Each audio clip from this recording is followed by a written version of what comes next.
Yes, we can continue with this afternoon's program. What we're going to do, we're going to give a summary and then we continue with introduction into European data strategies. And then with my colleague Nienke, we will go into deep the laws and regulations. And then we're going to finish our webinar with the questions.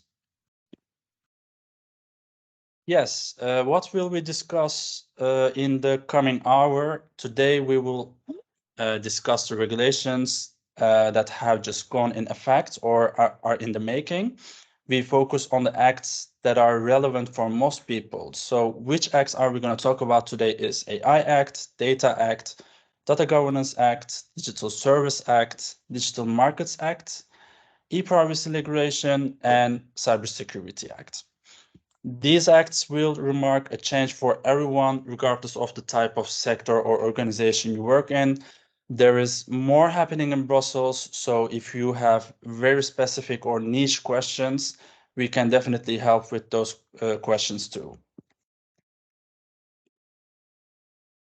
Let's have a short introduction about the European data strategy.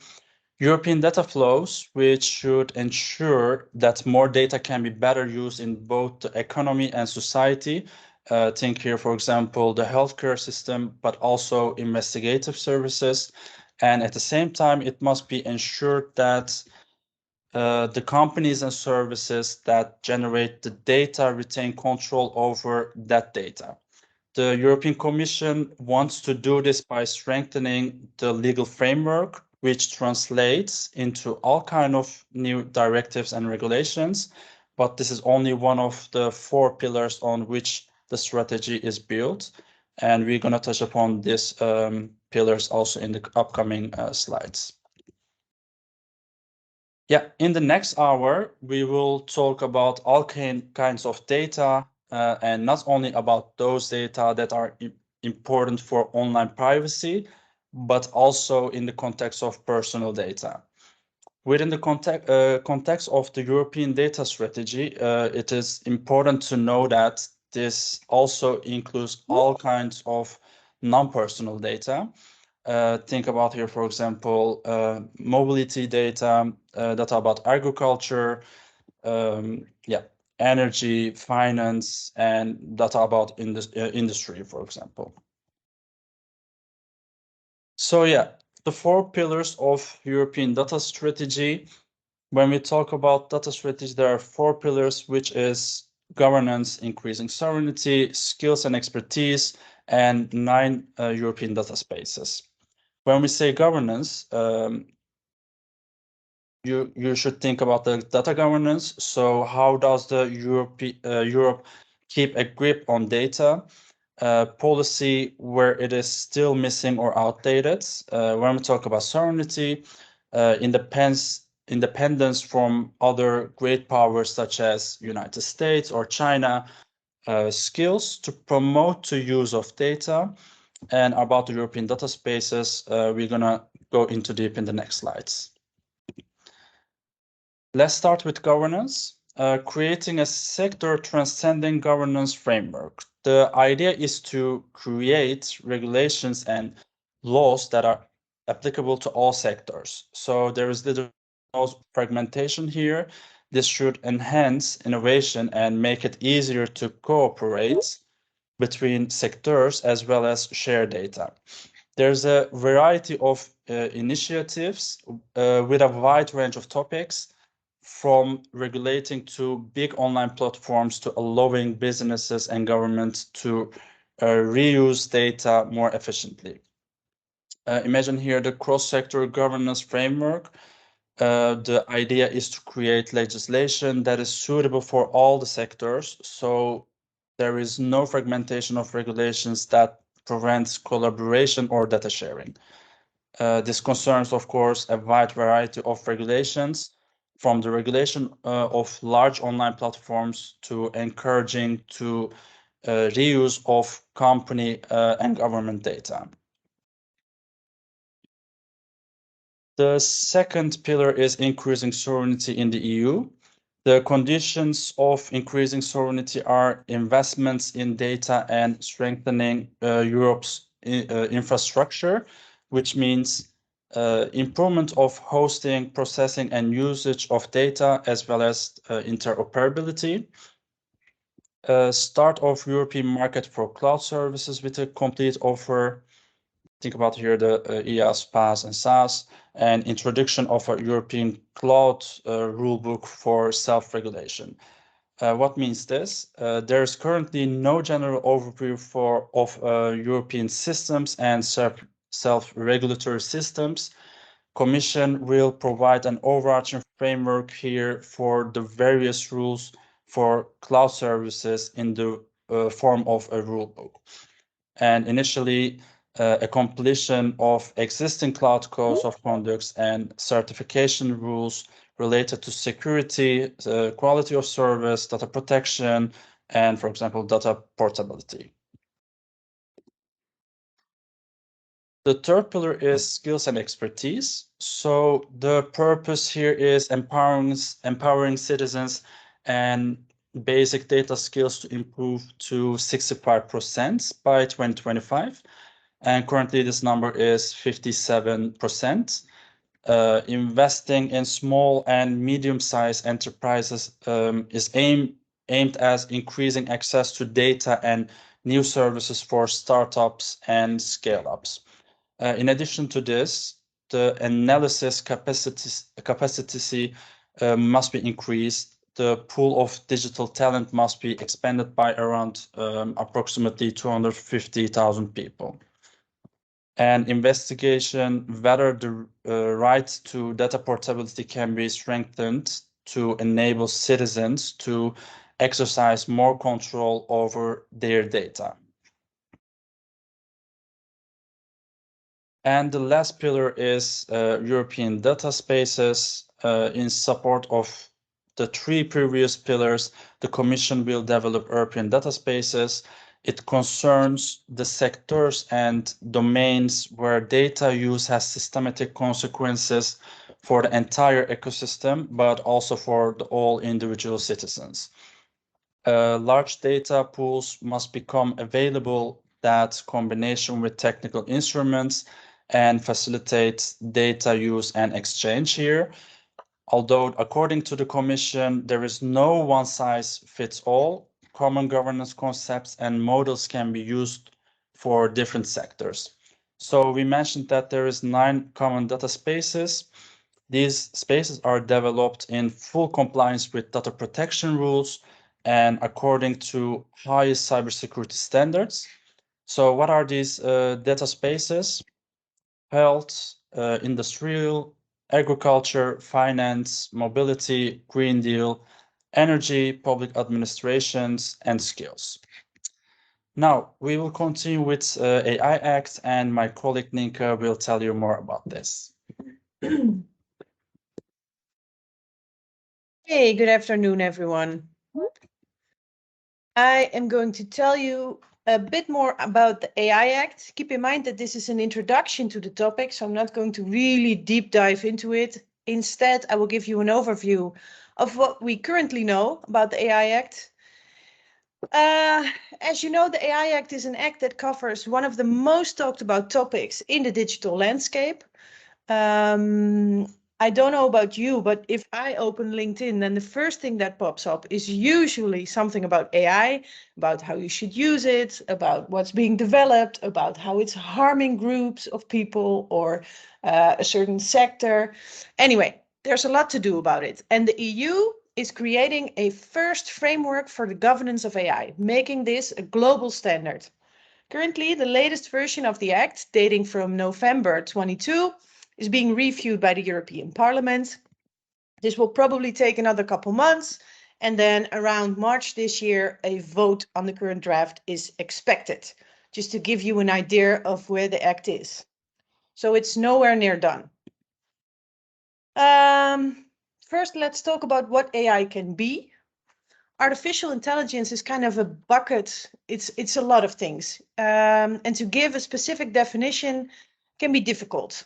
In our context, however, we're often talking about machine learning, deep learning, that type of stuff. So it's less about deduction and statistics and more about machine and deep learning. And if we simplify AI, we're discussing computer systems that are capable of achieving a goal that normally requires human intelligence. An AI model or an AI system can learn to adapt to a situation, and its adaptive capability is what makes it intelligent. Well, there are many examples of how AI is already intertwined with our society and the world at large. There's obviously facial recognition on your phone. There may be a home station like Google Home. You may use Siri. I don't, but you may do. But there's also these bigger examples of AI. For example, IBM developed this supercomputer named Watson.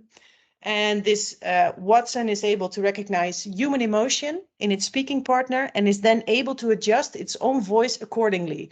So it will kind of level with you on an emotional level. I think that's pretty awesome.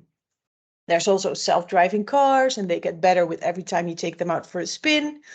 Think also about Netflix or another streaming platform, right? You might presume that Netflix uses cookies to store information, but actually there's a really clever algorithm and it accesses your past behavior on the platform to determine what you'd like to watch next. Just an example of how deep learning is already embedded in our apps and tools. Then there's obviously Chat GPT, created by OpenAI.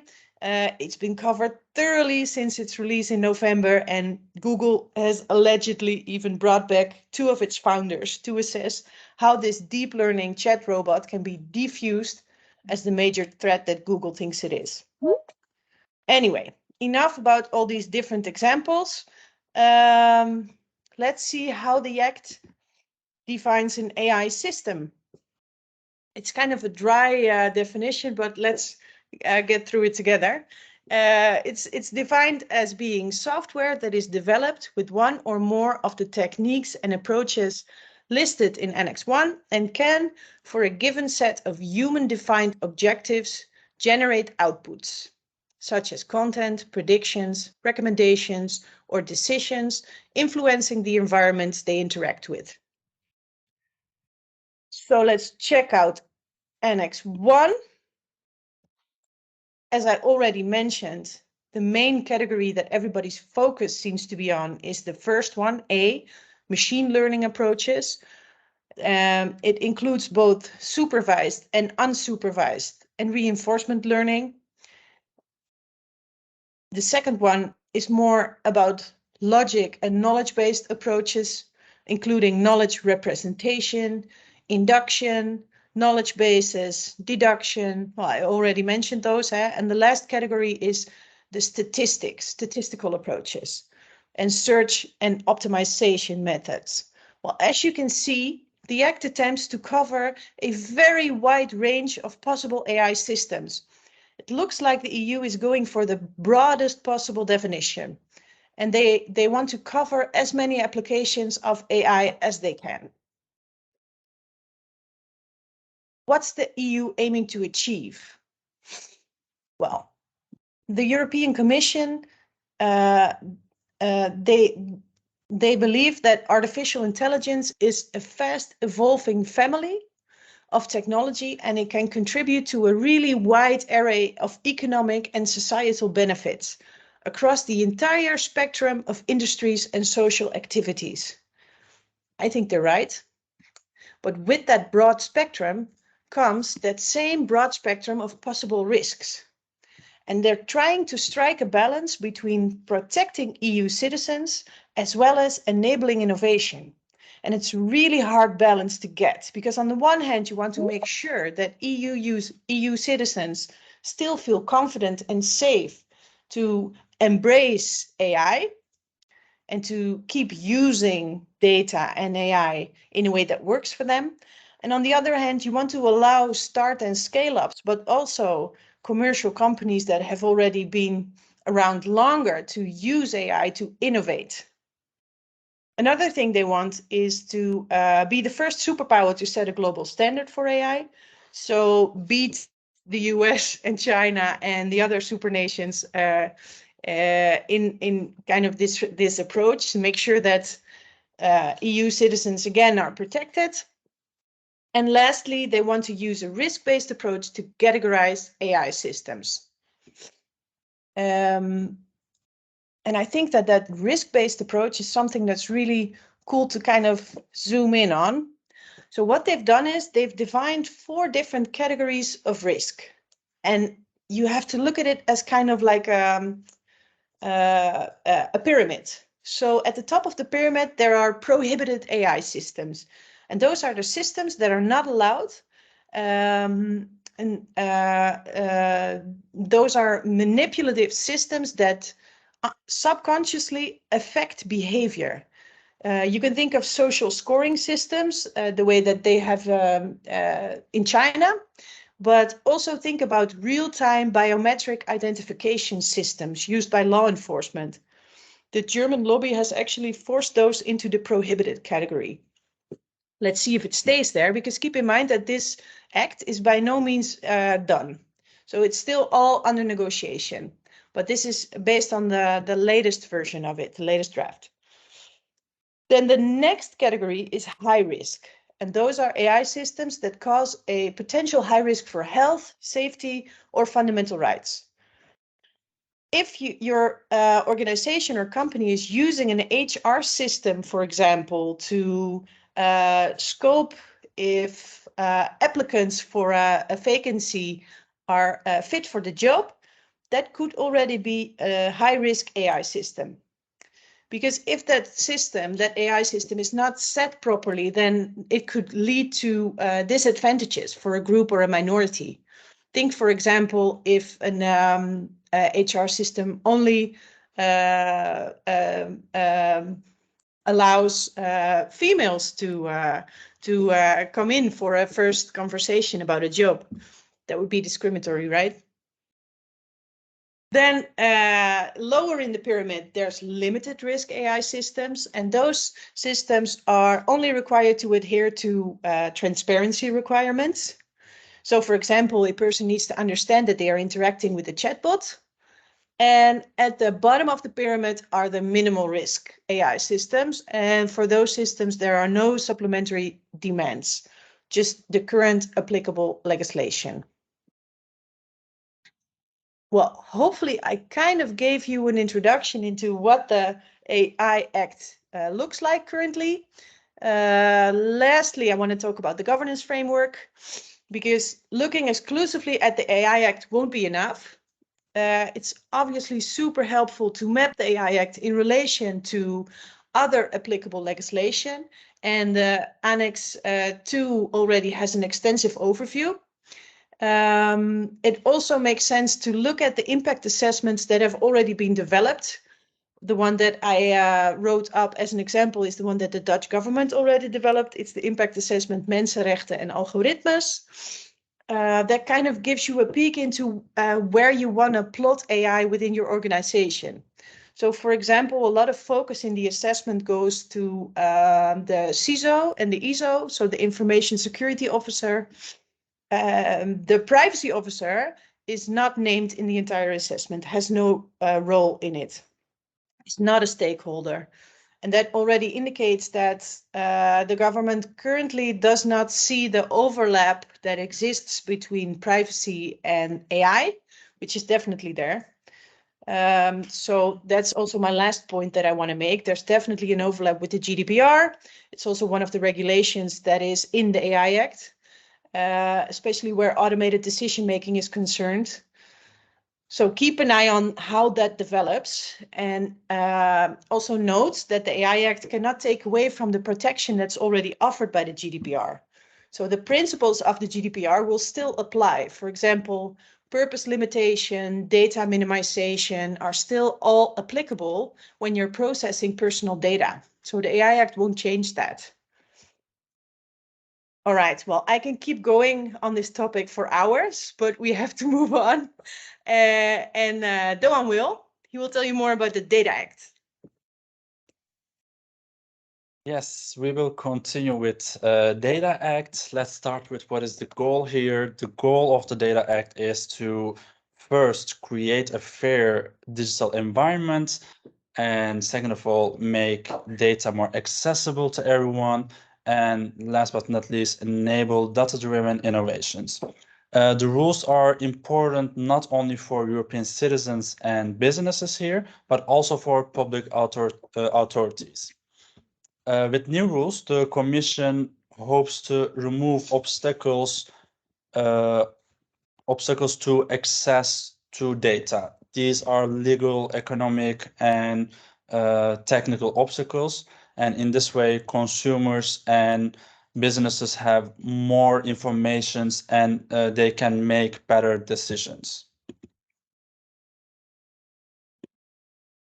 Yes, boosting access to data, what does it mean with that and how do we do that? We mentioned that there must be a fair digital environment with accessible data for everyone. And what are we thinking about here is the users are giving the right to access data generated of their smart devices, improving the negotiating position through new rules for data sharing agreements, new resources for government agencies to leverage more private sector data for public good, and also importantly, making it easier for customers to switch cloud processing services. How will Data Act work in practice? Well, the Data Act makes more data available for the benefit of companies, citizens, and public administrations through a set of three measures. First of all, increase legal certainty for companies and consumers who generate data on who can use what such data and under which conditions, and incentives for manufacturers to continue investing in high quality data generation. These measures will make it easier to transfer data between service providers and will encourage more actors to join into data economy. Second measure is for public sector bodies to access and use data held by private sector that is necessary for specific public interest purposes. For instance, to develop insights to respond quickly and securely to a public emergency situation while minimizing the burden on businesses. And the last measure, new rules setting the right framework conditions for customers to effectively switch between different providers of data processing services to unlock the European cloud market. These will also contribute to an overall framework for efficient data interoperability. It is also important to know what it means for government agencies to obtain data from, among others, the private sector. The obligation to make data available applies in exceptional cases. This is the cases when, for example, if there's a general emergency, the data requested is necessary to respond to an emergency situation. On the other hand, the request for data is limited in time and scope is necessary to prevent a public emergency or to recover from a public emergency. And the last point is here, lack of data prevents the fulfillment of a task of general interest. And it is good to touch upon here which government organizations that may grant or deny access to data. For example, public sector bodies may grant or deny, but public undertakings or educational establishments, for example, may not. Yes, we continue with Data Governance Act. The key question here is, how can we share data easily and securely in the European Union? As you see, there are three pillars here. Governance, because Data Governance Act forces member states to coordinate data policy. Skills, because it enables companies to better exploit or use the potential of data. Data space, to stimulate and promote data. What does the law aim to achieve here? Well, in order to exploit the enormous potential of data, more data must become available and we must be able to reuse it confidently and easily. The data governance regulation aims to ensure that European countries align their data policies, create a truly European market for data, and promote the development of common European data spaces. This regulation aims to strengthen mechanism to increase the availability of data and remove technical barriers to data reuse. The regulation applies in addition to, among other things, the Open Data Directive and doesn't affect the operation of the GDPR and e-privacy directive. How this act will work in practice.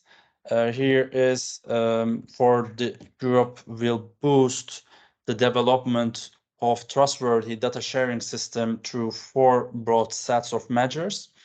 The first measure is technical requirements for the public sector. Think here, member states will need to be technically equipped to ensure that the privacy and confidentiality of data is fully respected in reuse situations. This can include a range of tools from technical solutions such as anonymization or accessing data in secure processing environments supervised by the public sector, to contractual means such as confidentiality agreements concluded between the public sector body and the reuser. For example, you can think about here the data rooms. The second measure is assistance from the public sector body. If a public sector body cannot grant access to certain data for reuse, it should assist the potential reuser. Furthermore, confidential information can be disclosed for reuse only with such consent or permission, for example, the trade secrets. And next measure is here to have even more publicly held data available for reuse. The Data Governance Act limits reliance on exclusive data reuse agreements. And the last measure is here to facilitate data sharing, in particular to make it possible for data to be used across sectors and borders and to enable the right data to be found for the right purposes. So what is the relationship between Data Act and the other regulations? Let's check first what is the relationship between Data Act and Data Governance Act. As I indicated in the previous slides, the Data Governance Act and Data Act are both part of the European data strategies.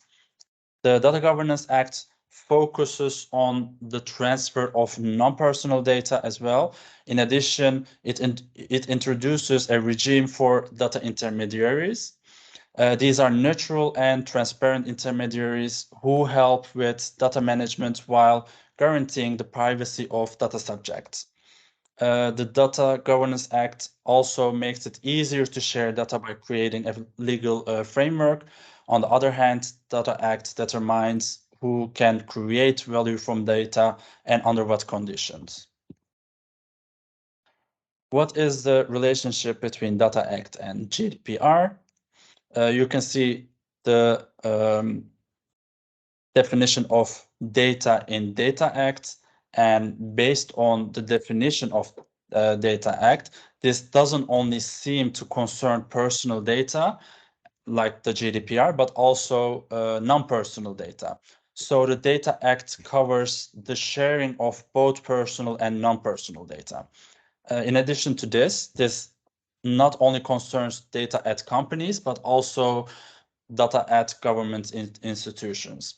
It is currently under discussion whether these definitions of the same terms, so we have the definition of data here in Data Act and the GDPR, this is still under the discussion, and whether these definitions of the same terms are justified and whether the existing definitions are, which one is more appropriate here.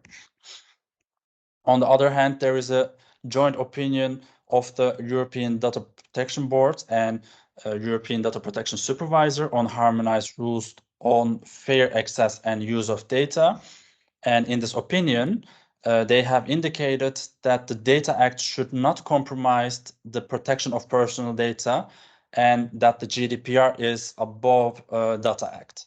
The reason for this is that sharing data also includes personal data, of course. According to these regulators, the Data Act should clearly indicate that the GDPR always applies when we talking about sharing personal data. We will continue with Digital Services Act. I give the floor to Nienke from here. So, see you. All right, moving on to a different topic. We're going to talk about the DSA and the DMA. Both are not only about online privacy, but we'll get to that. We're going to talk about the gatekeepers, about the big tech that the EU tries to regulate with the coming two acts. So the DSA, another EU regulation, meaning that it will be applicable in the EU without the need for member states to translate it into their own national legislation.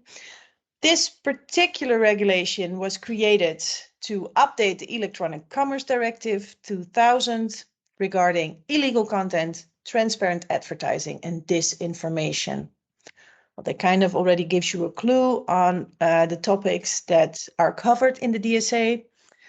The DSA applies to a wide range of online intermediaries, which includes services such as internet service providers, cloud services, messaging, marketplaces, and social networks. To kind of simplify matters, at the core of the DSA is better online protection for businesses as well as consumers. It's about regulating the gatekeepers. And a gatekeeper is this wide range of online intermediaries, right? So it's about online platforms. It's about big and, I should say large and very large online platforms, and they offer core services. So the EU tries to increase the transparency for these online platforms. So they have to make more data available for research, which should also offer insights into the data that they gather about their users. They also have a requirement to actively combat illegal content, disinformation, and fake news on their platform. And they have to enable their users to file complaints about them. This set of rules is specifically created to govern very large online platforms. There's a distinction between large and very large online platforms in both the DSA and the DMA, which I find kind of funny, but it's also relevant. It's needed. And the very large online platforms have a significant societal and economic impact, reaching at least 45 million users in the EU. That represents 10% of the entire population. And similarly, it also applies to very large online search engines with more than this 10% of the 450 million consumers in the EU. Another thing that the DSA wants to ensure is that EU citizens can no longer be targeted based on sensitive personal data, meaning you can no longer be targeted based on, for example, your ethnicity or your sexual preference. And it also wants to put a stop to personalized advertising on minors so that they are better protected from seeing unfit advertising. On to the DMA then. The DMA has its roots in competition law. Again, not strictly about online privacy, but this act has been in the media a lot, and therefore I'm going to quickly share some pointers to demystify it.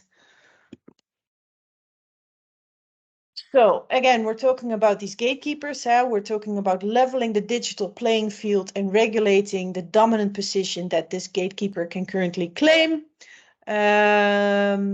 Those gatekeepers are the large online platforms that offer a core platform service.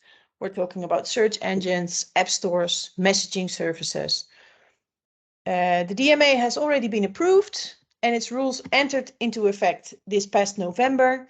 They will start to apply in May of this year, and then within 2 months, platforms offering core services will have to notify the European Commission if they meet the quantitative thresholds and provide all relevant information to the Commission. And those quantitative thresholds are, again, the ones that I've already named. So they have to have 45 million active users, and they have to make an X amount of money that I keep forgetting. And then the Commission will have 45 working days to adopt a decision designating a company a gatekeeper. The designated gatekeepers will then have a maximum of 6 months after the decision to ensure compliance with the obligations and prohibitions. So that's kind of the time frame. And because the DMA is an act, it's directly applicable within the EU, does not need to be transcribed into national law. And let's see what the gatekeepers have to realize. Gatekeepers have to make sure that unsubscribing from a core service is as easy as subscribing to it. And these core services are often so embedded into our online routine that unsubscribing from them is not top of mind, but it needs to be as easy as signing up for the service, which should lead to users switching between services more easily. So it's mostly beneficial for the end user. And also it could lead to more competition, because if you can easily unsubscribe from something, then that will allow you to try out new things more easy. Then all messaging services currently allow users to send messages, send voice memos, send files, and under the DMA, users need to be able to send these same types of messages between messaging services. So in theory, that would mean that you are able to send a voice memo created in WhatsApp to a recipient in Signal. Currently, advertising on the very large platforms is often a bit of a black box, right? So it isn't clear why a certain ad or post does better than another. And this needs to be more transparent. And business users need to understand how their marketing and advertising endeavors are doing.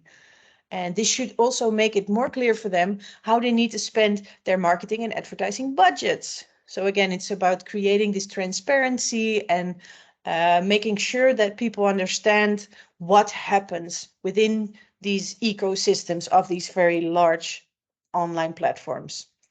Then lastly, acquisitions and mergers need to be reported to the European Commission so that they understand how companies look, like what the structure of a company is and how that affects user data and users just in general. What can gatekeepers no longer do under the DMA? Self-preferencing happens across all major platforms.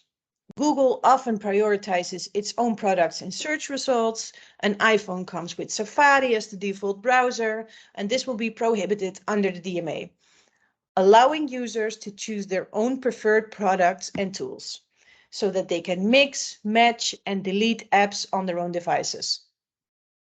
External payment platforms can no longer be blocked by these very large platforms, and they need to be available to add to an app for app sales.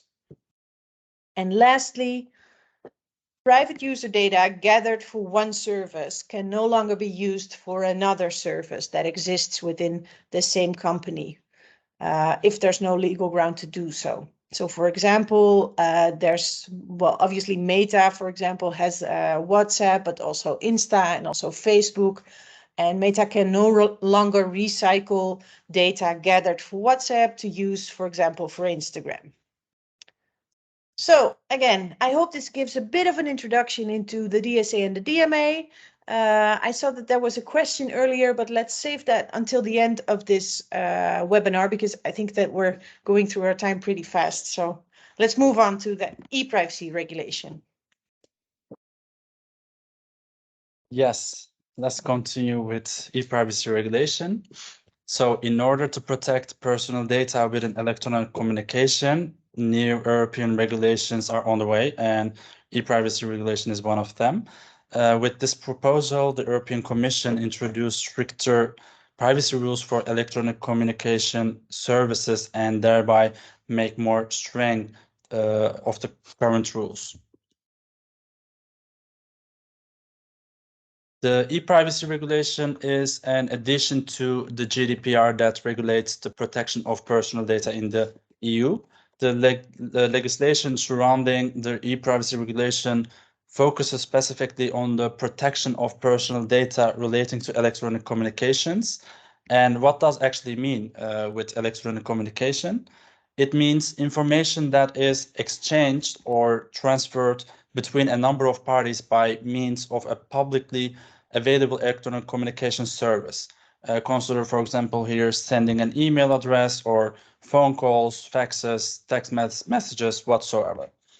So what does the law aim to achieve here? The aim of this regulation to contribute to increasing trust and security within the digital single market and create a balance between users and providers of electronic communication services. So to whom are the provisions addressed? Providers of the electronic communication services, such as providers and online platforms, and users of electronic communication services. You can think about here, for example, the preferences. New legislative proposal is not final yet. Cookie ban relaxed, ban on cookie walls tightened. So what I mean with relaxation of cookie prohibition, the Telecommunications Act has a cookie prohibition to which limited legal exceptions apply. The bill slightly stretches these exceptions. For example, third parties may also place analytical cookies and the requirement of privacy friendliness doesn't have to be met. So what it means actually from ban on cookie walls, the council has a proposal and the proposal seems to be slightly stricter than the Telecommunications Act with regard to cookie walls. Notifications in which access to a website is made depend on permission to place tracking cookies. Although for example, the Dutch Data Protection Authority rejects cookie walls in general, the cookie wall prohibition in the Telecommunication Act is limited to public services. The European proposal seems to broaden this ban, although the text doesn't excel in clarity. For example, it's considered that cookie walls are permissible when the service provider offers a cookie-free alternative that gives the user access to an equivalent service. And the last point is direct marketing. With regard to direct marketing, the proposal leaves a relatively large number of matters to the member states. Possible changes in this area will therefore often depend on Dutch legislator. According to the council proposal, member states may decide whether to make calling with a recognizable prefix mandatory, to introduce a maximum period within which customer data may be used for direct marketing, and to set up an opt-out system for telemarketing. Yes, and the last act is Cybersecurity Act that we're going to talk about today. The Cybersecurity Act strengthens the European Agency for Cybersecurity, ENISA, and establishes a cybersecurity certification framework for products and services. So we're talking about here a new mandate for ENISA. You may, of course, ask what ENISA is. ENISA is European Agency for Network and Information Security. This agency aims to protect society against misuse of communication networks. Yeah, okay. So with this proposal, ENISA is now stronger. The Cybersecurity Act grants a permanent mandate to the agency and gives it more resources and new tasks. ENISA will have a key role in the setting up and maintaining the European cybersecurity certification framework by preparing the technical ground for specific certification schemes. So what are the new tasks of ENISA, the new assignments? For example, increasing operational cooperation at EU level, helping EU member states who wish to request it to handle their cybersecurity incidents, and supporting the coordination of the EU in case of large-scale cross-border cyber attacks and crises. And the other point here is that we're going to talk about the European Cybersecurity Certification Framework.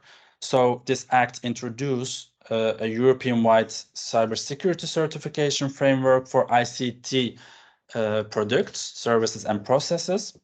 Companies doing businesses in the EU will benefit from having to certify their ECT products, processes, and services only once and see their certificates recognized across the European Union.